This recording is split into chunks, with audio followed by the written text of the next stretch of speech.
So let's just first mention about probiotics.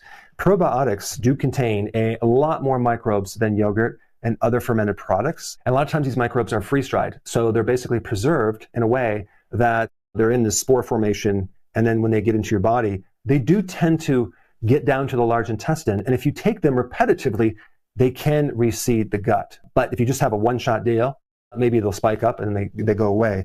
And simply because they're just a lot more concentrated, they're like 100 to 1,000 times more concentrated. So there's a lot of probiotics that are good that do tend to pass the stomach level, but also you got to look on the label to see if they can resist the stomach acids. And the next question is, what about kefir? What is kefir? Kefir is like yogurt. It's a little bit thinner. It's a little bit more sour, but kefir is a lot better than yogurt. But I also have kefir, and kefir has a combination of bacteria and yeast, whereas yogurt only has the bacteria, only a few strains, maybe 2 or 3. But kefir has sometimes up to 50 strains. But let me tell you about another fermented product that'll take your gut to the next level, and that is sauerkraut. Don't get the stuff on the shelf that's pasteurized because it's heated. You're killing off the microbes.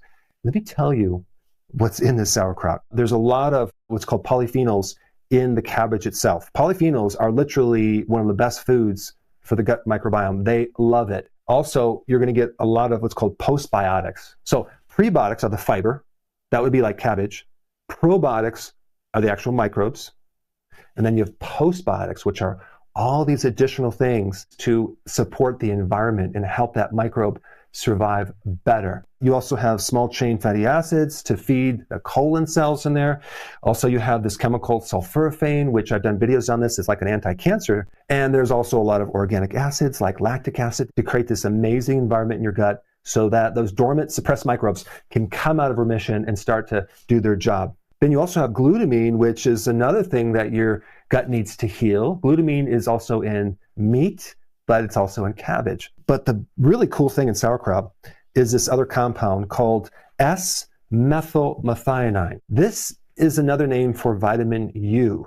And they named that after ulcers because cabbage has a unique factor to help with ulcers. It has the ability to help heal the lining of the colon, and it's highly anti-inflammatory. If you consume cabbage, okay, you're going to be getting this, but when you consume sauerkraut that's fermented, you get 3 times the concentration of this. One of the things that I recommend is to consume the juice of the sauerkraut. The juice is where you're going to be getting a lot of this minus the fiber. And if you consume regular amounts of sauerkraut or fermented vegetables or other things, you could actually keep these microbes seeded and growing for a lot longer period of time.